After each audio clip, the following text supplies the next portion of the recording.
This is a presentation on Purim, and we're just going to start from the beginning of creation just to see when the story of Purim happens. So first we have the 10 generations from Adam to Noach, then the 10 generations from Noach to Avram, then we have the time of the Ovis, then we have the time of the Shvatim and of Galus Mitzrayim, and then we move on to Matan Torah, followed by the building of the Mishkan,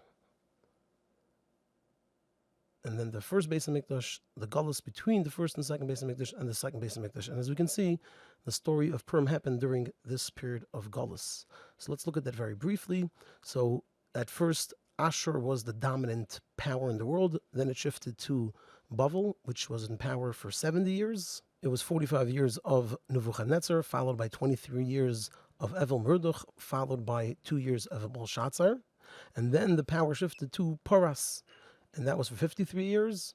We have a number of years of Daryavish and his son-in-law Kerish. Then we have Achashverosh, and finally we have Daryavish, the son of Achashverosh and Esther. And then the power shifted during Bayis Sheni, towards the beginning, to the new ascending empire of the Greeks, of Yavan. And now we can go into the story of Purim itself. So there are 3 parts to the presentation. We have a timeline, we have a family tree, and we have maps. So let's start with the maps part. So here we have a map of the world, and some say that Haidut Kush refers to from India all the way till Ethiopia. And so that was the kingdom of Achashverosh. If we go back in history, we know that the world, originally people lived around the Fertile Crescent, which is over here by Iraq, where there are the Tigris and the Euphrates, and then along here to Eretz Yisrael and down to Mitzrayim. And here the kingdom of Achashverosh expanded way beyond that, all the way down to India and all the way to Ethiopia. And in terms of where Shushan is located, so this is the general location of Shushan, which is a city till today that's found in Iran. And here we could see it in a little more clearly how it's between Iran and Iraq. So that's the city called today Shush.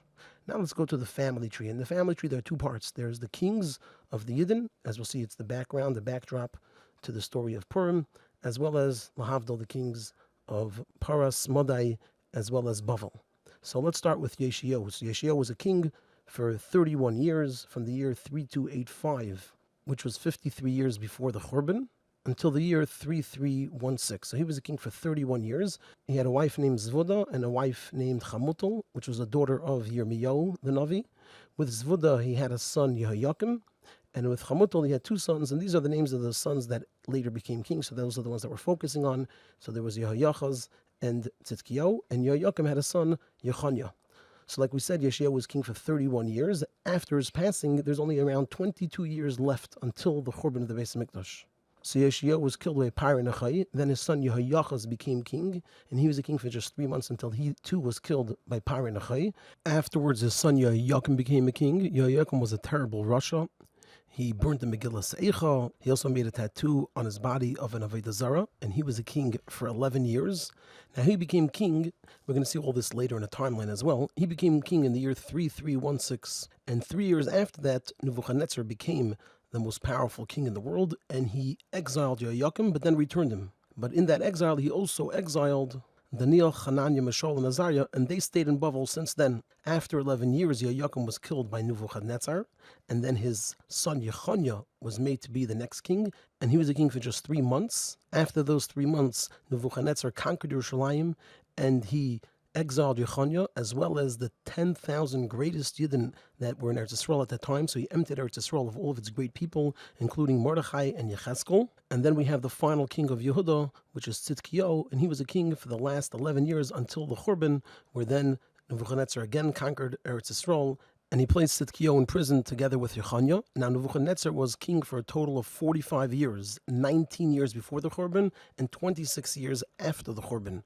So Tzidkiyahu was in prison for 26 years, because after the passing of Nebuchadnezzar, his son Evel Merdach freed Tzidkiyahu, and Yechaniah was in prison for those 26 years, plus the previous 11 years, for a total of 37 years, and he too was freed from prison by Evel Merdach. And while Yechaniah was in prison, he had a son, Shaltiel, who was the father of Zerubbabel, who went up with the Yidden when they wanted to build the Beis HaMikdash under Kairosh. And now we're going to move on to the kings, Lahavdil, of Paras, Madai, and Bavel. So we start off with the king of Persia, who had a daughter who had an illegitimate son together with one of his servants, and that was Kirish. This king tried to kill Kirish, but Kirish actually ended up killing him and becoming the next king. And then Kirish made an alliance between Paras, which he was from Paras, and Madai, which was at the time the king of Madai was Daryavish, and he married Daryavish's daughter, and together they had a son, Achashverosh.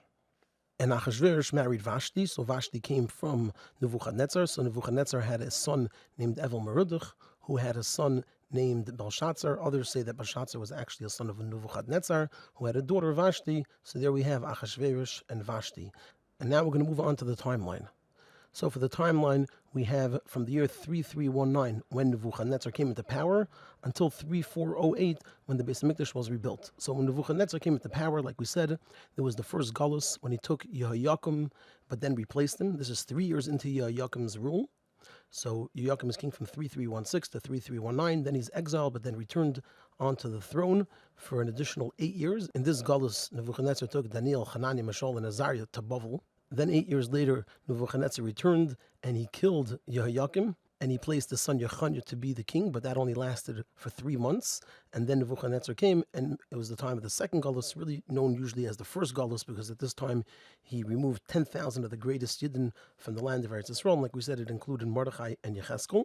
And at this point, Tzidkiyahu was made to be the next king. And 11 years after this, we have the Churban of the Beis HaMikdash and the third, or as is sometimes called, the second Galus. And we'll see later how all three of these dates are important because they relate to the mistakes of how to calculate the 70 years of the Galus. So now we move along. We have over here the 19 years of the reign of Nebuchadnezzar, but he reigned for 45 years. So 26 years later, in the year 3364, Nebuchadnezzar dies, and the next king is his son Evel Merodach, who, like we said, he freed Yechaniah and Tzidkiyahu from prison. And like we said, while in prison, Yechaniah fathered Shealtiel, who later fathered Zerubbabel, who went up with the Yidden when Kirish gave them permission to build the Beis HaMikdash.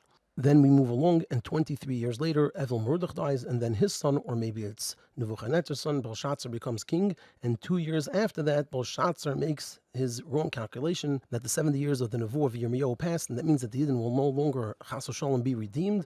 And so he made a big Suda, and that very night he was killed. So he made the cheshbon that the 70 years begins from the ascent of Nebuchadnezzar, which happened in the year 3319.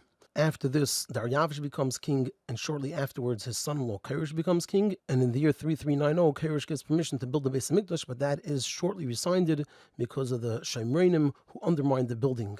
2 years after this, in the year 3392, Achashverosh becomes king. And 3 years after this, in the year 3395, he made his big Suda, because he made a cheshbon that the Yidden wouldn't be redeemed, since he calculated the 70 years from the Galus of Yechaniah, which was in 3327. Now, from 3327 to 3395 is only 68 years, not 70 years. So for that, he made an additional mistake. So one mistake he made is to calculate from 3327. And his other mistake was the way he calculated the years, because it's not exactly clear when the years started, when the years ended, and there's also the way of judging the years based on the current king, so he made that additional mistake as well. Then 4 years later is when Esther became queen in the year 3399, and then 5 years after this we have the story of Purim, which we'll shortly get into with greater detail. And then a year after that, in the year 3405, is when the Yom Tov of Purim was established. And then finally we have the building of Beis HaMikdash, which was exactly 70 years from the Churban, so from 3338 to 3408. Now let's look at the timeline of the story of Purim. So Purim really, like we said, started in 3404. So Haman made the Pur in the month of Nisan. Then on Yud Gimel Nisan, he sent out the messengers to all the lands that in 11 months, on Yud Gimel Adar, they would Rahman al kill all of the Yidden.